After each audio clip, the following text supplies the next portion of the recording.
Hello, everyone, and welcome. So, I want to take a second today to discuss some of the changes to the layout that have been made recently. I think that this was an interesting change for me because I think it's probably going to end up being an improvement, but I think in this immediate moment, a lot of people might be confused as to where things are. So I thought it'd be helpful to just take a second to break it all down, look at where some of the new stuff is, kind of get an idea about where you can find certain things.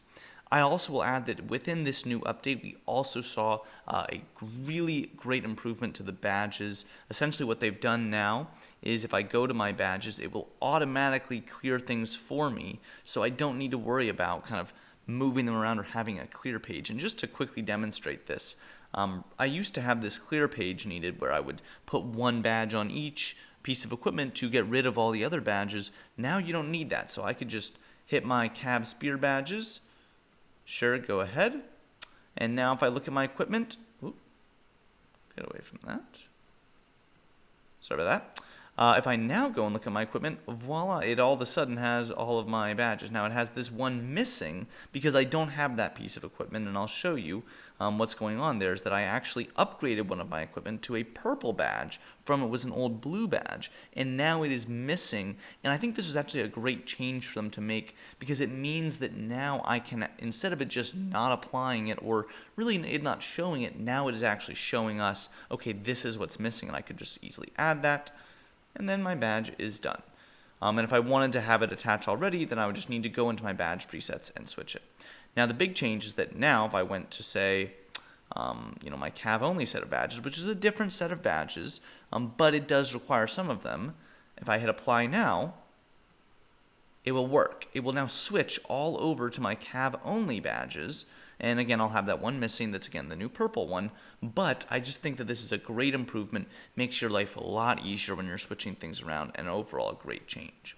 Now, to talk a little bit more about the changes that were made to the UI, let's start with just the first one in the top right corner, and that's the events. Now, what this includes is your calendar, which would have normally been under the benefits tab that we're used to, the news, which we get. We also get this nice countdown timer on something like the Weirwood Memories coming up in about 7 days. Also, the Rebel Elites, where those are located, is included here now, which I think is a really nice add-on. If you haven't finished your Rebel Elites, knowing where they are, this is a nice place to find it. Whatever the different wheel is that's on is also going to be found under this. So right now it's an increased power event, and the Blessings of the Seven, that actual wheel itself, is going to be located here. I think this makes it really streamlined and nice. This is kind of the daily things that are going on that are probably changing every 2-3 days or so with the wheel. This is kind of where you're going to find that. Everything that's on the calendar are things that should show up here, which is a couple of exceptions of the top 2 or so, which are those cross-server events, and that has its own tab. But the rest of this is all stuff that should be showing up in this page. So next we'll go to our challenge quests. This is where you can find the normal, daily, and elite events. It's also where they'll list the Castle Siege. I honestly am not sure that I understand why Castle Siege is there as well, but I think that that's just what everyone was used to. That's kind of where we would find that in the past. So this is where you can find it now. It has its own page. It's got it kind of widened a little bit so you can actually see all the rewards a little bit better. This is all just a little updated and a little nicer, the reminder and the event tracking.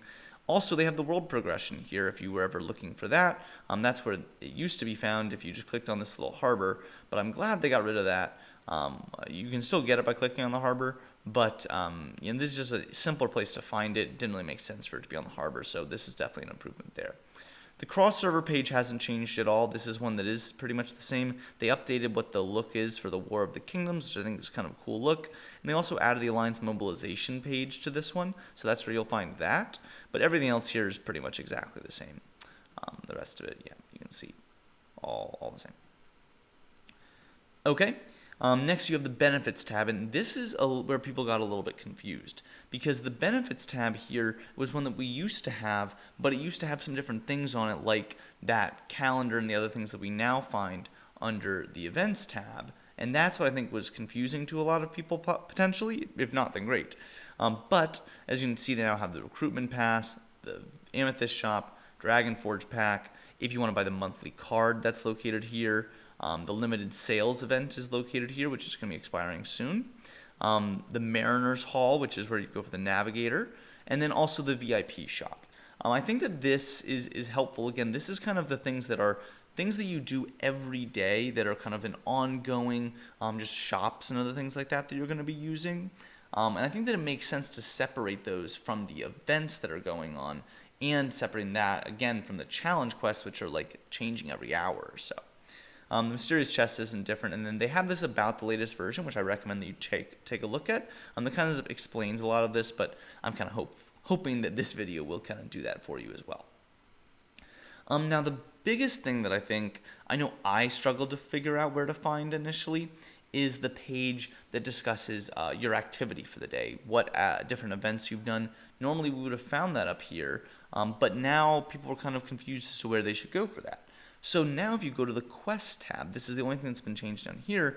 Obviously you have your VIP chests, your alliance quests, your main quests, and the story quests, but also we have the daily activity located here. This is where you can find daily activity now, and it's, again, I think that that's probably the hardest thing for people to adjust to, but I do think this is a great change. I think it makes sense for it to be here. That way it's always available to you, even when you go to the map screen. These are all available to you still. Everything else here is pretty much unchanged.